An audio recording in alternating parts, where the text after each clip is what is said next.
Hello, and welcome to the second episode in the series entitled Lessons I Learned Magical Days for July 9th of 2021. Every Friday in July of this year, I will highlight lessons I learned through 5 different jobs.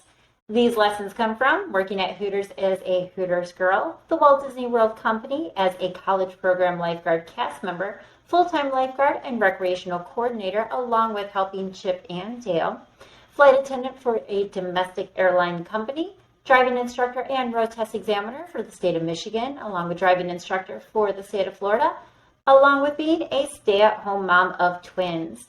Please remember that these are my personal insights and experiences along with opinions. So on to today's lesson.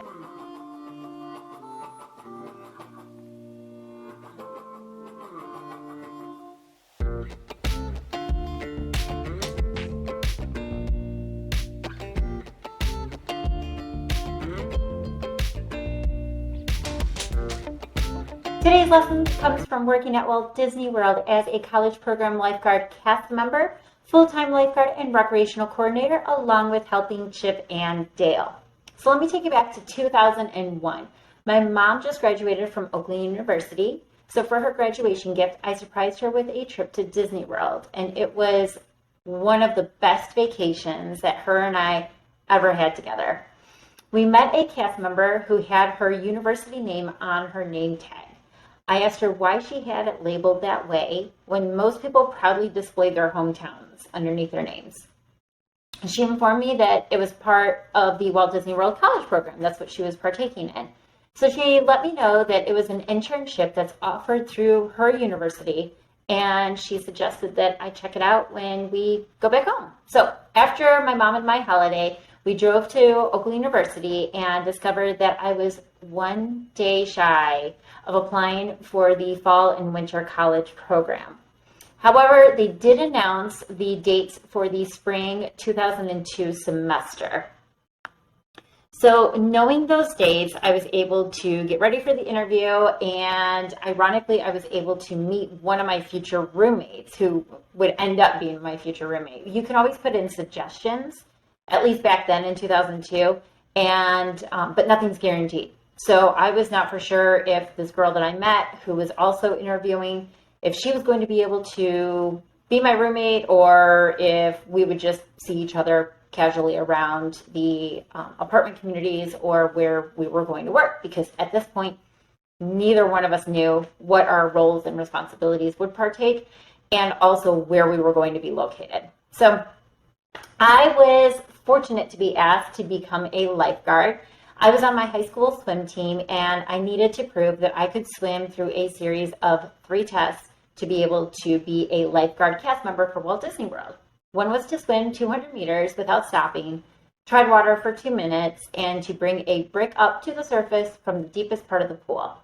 All of which I was fully capable of doing and just had to demonstrate again upon my arrival. So they have again, this is back in 2002, they have a pre-trial form that you have to fill out. So I was fortunate enough to have one of my former swim team members at my university who was able to sign off saying that I did perform all of these tasks and duties as required to be able to become a lifeguard for Walt Disney World. So having that signature allowed me to go down to Florida to Walt Disney World and be able to submit the paperwork and apply to become a lifeguard at Mickey's Retreat, which is this really cool exclusive area for cast members.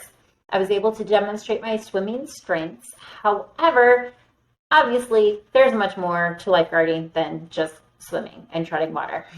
At that time, for the lifeguards and the recreational cast members, we were trained under the guidelines of Ellis and Associates. So we had to learn CPR along with acquiring skills on how to handle daily recreation emergencies. And needless to say, I learned how not to pass my first time becoming a lifeguard. And let me tell you, I was devastated. So they gave me options before I was about to leave Mickey's Retreat, and there were 3 options that I could choose one from. The first was to leave and go home. Just pack my bags, forget it, and go home.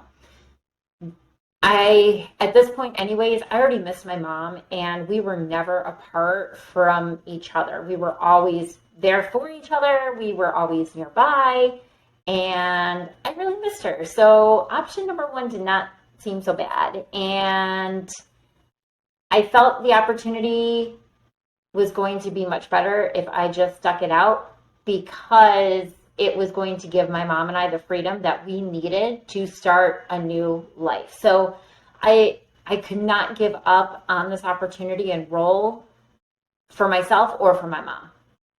So the second option was to give up on lifeguarding and work in food service role.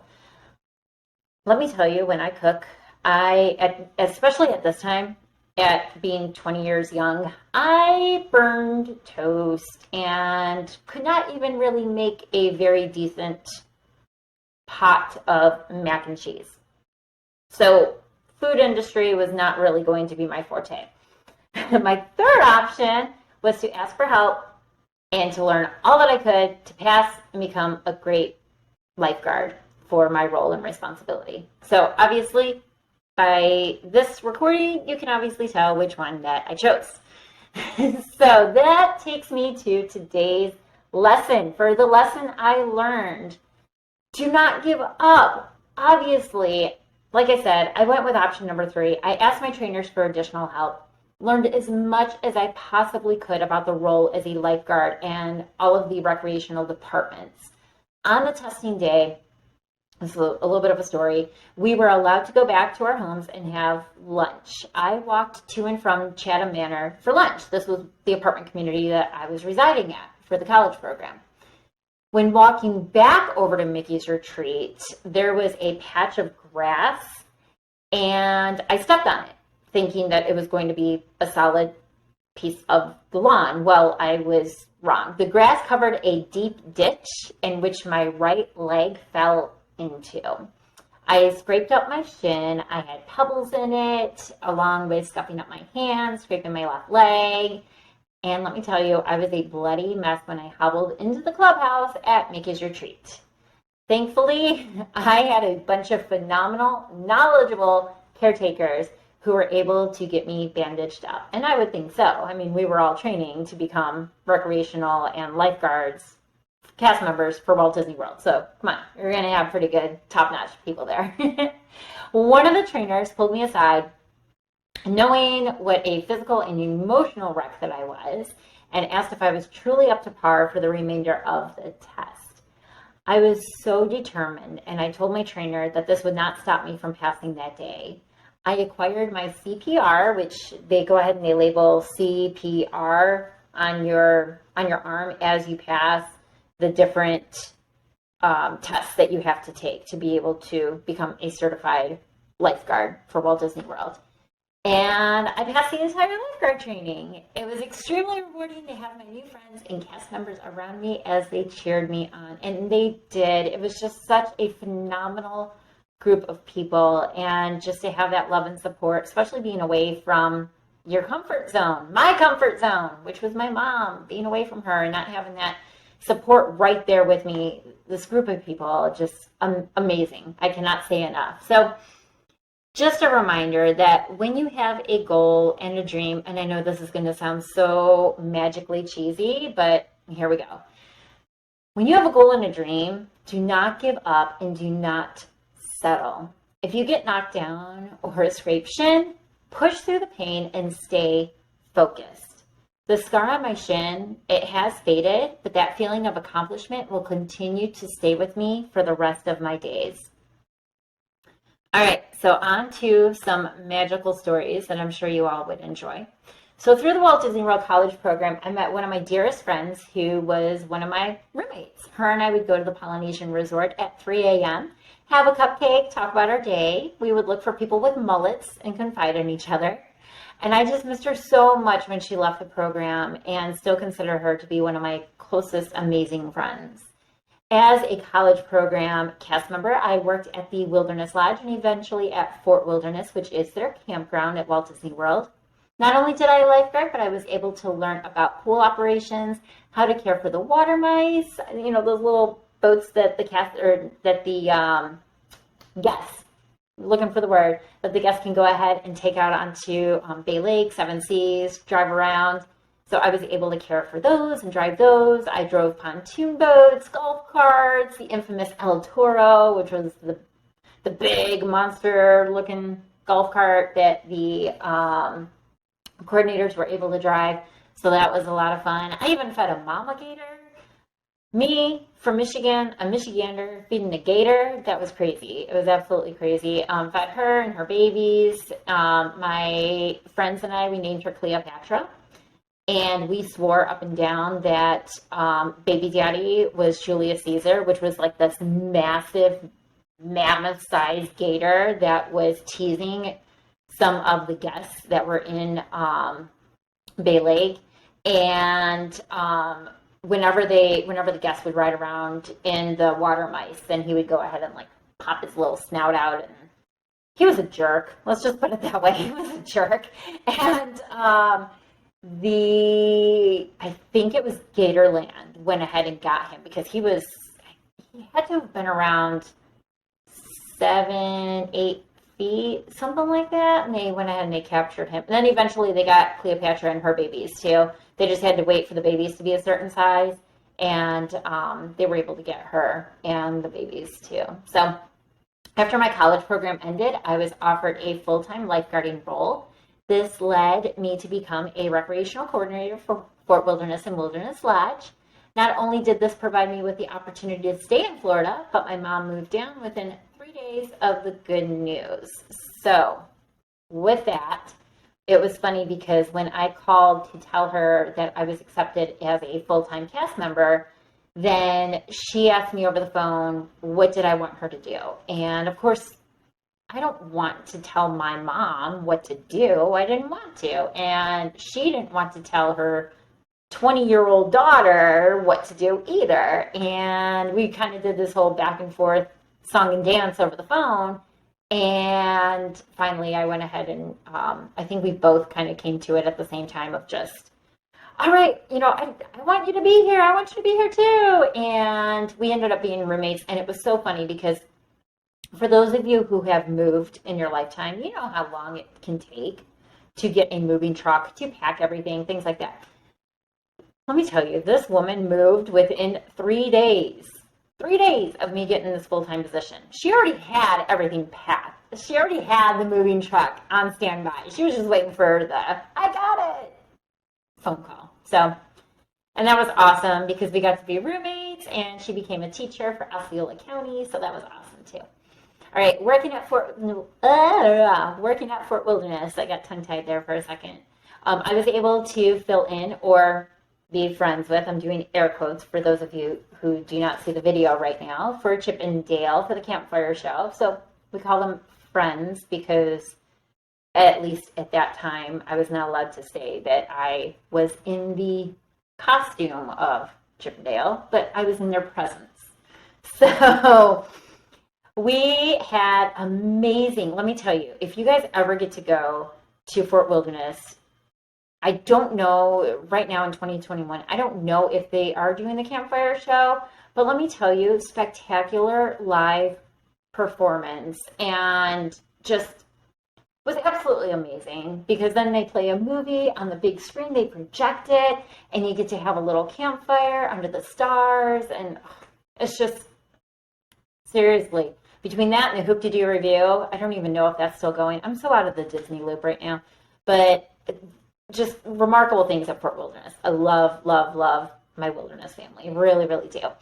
And so anyways, with the live performances, I would be Chip or Dale, just depends. Or I could just be working the truck wagon, which offered s'more kits. We sold hot dogs, chocolate chip cookies, chili, pop, beverages, things like that. So if I was Chip or Dale, then I would go ahead and after leaving the stage, cooling down, so on and so forth, then I would go ahead and get changed again and then go into the truck wagon and help with the food and everything. So This leads me into one of my favorite stories. So this is when I was performing as Chip. And mind you, I was technically about an inch too tall for the costume. So I had to squish myself up inside of the costume to make it all work. And the campfire show, so after it ended, then I cautiously stepped down the stairs. And my manager for this night was my lead. So that's the person that would help guide the characters throughout for meet and greets and pictures and autographs and everything. So as I reached out for her hand, I rolled my ankle. And I tried not to hobble dramatically. Mind you, before Disney, I was very dramatic. During Disney, I was still dramatic, but I knew when I had to pull it in, especially if I was presenting myself, as they call it, on stage in the role of lifeguard or Chip and Dale or the coordinator, things like that. So it was just a mindful presence of not allowing so much of my feelings to be shown for that part. And I still had guest interactions to do. So I had to be in the mindset of, all right, I rolled it. I'm okay. I think I can make it. I can make it. So I walked over towards the lighted campfire where guests were eagerly roasting marshmallows. Marshmallows and chip fur do not mix well. This was my manager's least favorite thing for me to do. Not only just my manager, but other coordinators too. They were not very happy whenever I went over to the campfire because the costumes are flammable and marshmallows are very difficult to get off of the fur. So even though we had to take the costumes back and forth to get cleaned, we still were responsible for those costumes and maintaining that they were up to the Disney standard. So if I got gunk on them or something, I was the one that had to go ahead and make sure to clean them up.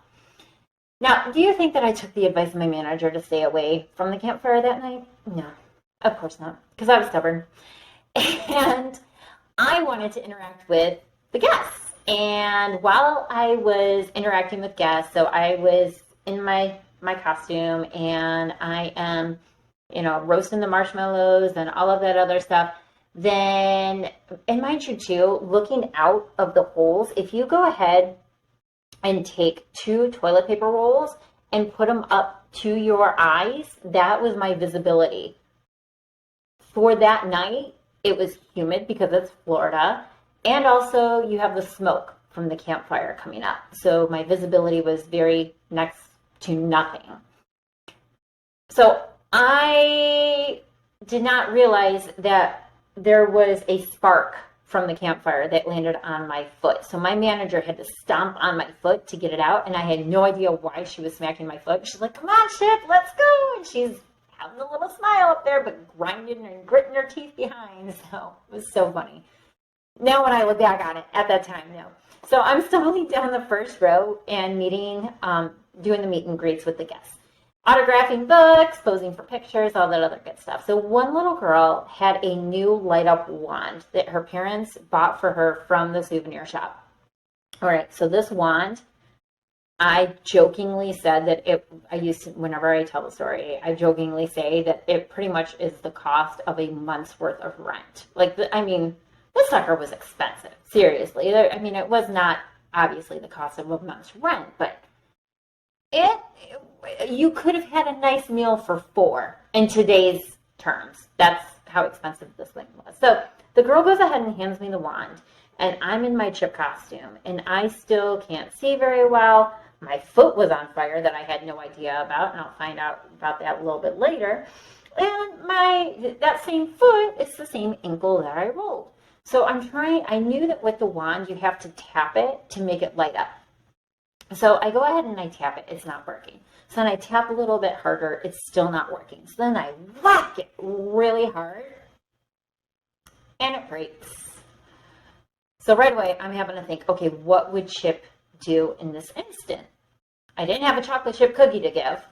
So I went ahead and scooped up some of the pebbles that were on the ground, put them all together with the broken wand, and handed it back to the girl and her dad. So my manager had to stay behind to write them a comp ticket to go ahead and get a new wand. So my manager was not happy while I'm just merrily going about my way in my little Chip costume. Um, So while I'm doing that, I'm going up and down the rows, meeting and greeting, doing photos, autographs, hugs, all that other good stuff. So little did I know that coming up behind me was my manager. So I'm posing for a picture and I'm doing an elaborate, talk about dramatics. I'm doing an elaborate, dramatic hand posture and trying to pose like Chip would. Well, when I do, and I bring my hand up, I smacked my manager across the face. I knocked out her contact lenses.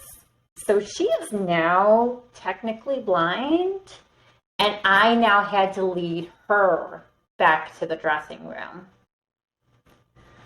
So when I removed my portion of the Chip costume, removing the top part of it, and she yelled, she's like, Jennifer, what did you do? And I felt horrible, and I kept apologizing over and over again. I felt so bad. And thankfully she had her glasses back at the bike barn, which is where we would rent out the golf carts and the fishing rods, bicycles, and canoes, all that other good stuff. But I still felt horrible. It didn't make anything better. So I worked late last night, and I came up with a way to apologize. So I had found an old Chip and Dale card, and I asked one of the other cast members who'd been there for a while if they were using them for anything. And she's like, no, those are old. They're in the old box. We were getting rid of them anyway. So I asked for that, and then I paid for one of the chocolate chip cookies. And with the intention of giving it to my manager the next day. So I wrote it in Chip's handwriting, and then I left it on her desk next to the cookie. So the next morning, we were working together. She walked into the office. She thanked me for the nice gesture. We hugged, one of those little magical moments. And she's so kind, and I'm just so beyond thankful for working with her. So if she's listening to this, I'm still so sorry for that night. I really am. It has created some great stories and a very great memory for me to constantly share for probably the rest of my life, but I still feel really, really bad about everything. And I very much appreciate you, and I'm very, very sorry. So, all right, so looking back on my magical days, I have plenty more stories to share, but I'm just so beyond thankful for the memories that were created. Forever, I am thankful for the opportunities that the Walt Disney World Company provided for me and my family. It gave me a way to start fresh, along for my mom, and it provided me more time to be able to spend with my mom, and eventually led me to meet my husband. So, because we're living in Florida. All right, so do any of you have a magical Disney memory? I mean, it can be either at the parks, it can be from watching one of your favorite Disney movies, or whatever it may be, whatever's Disney related. Please make sure to share it with me, whether it be in the comment section, on social media. But regardless of everything, whatever that you may be going through, please don't ever give up. You are so strong, you're brave, you've got this, and you too can make magical moments for yourself right now. Whatever that you need to do it for yourself, stay positive, and stay strong. So, all right, that's enough of my public service announcement. All right, thank you so much for jamming with me. I appreciate you all so very, very much for listening to this. Please stay tuned for next week's episode where I talk about my time as a flight attendant. Yes, I'm doing the little arrow points too for the exits. So every Friday in July, I will be highlighting jobs that I worked with and the lessons that I learned. Follow me on social media such as TikTok, YouTube, Instagram, listening to the podcast on Spotify, Google Podcasts, and wherever that you prefer to listen. Until then, remember, you just need some faith, trust, and pixie dust.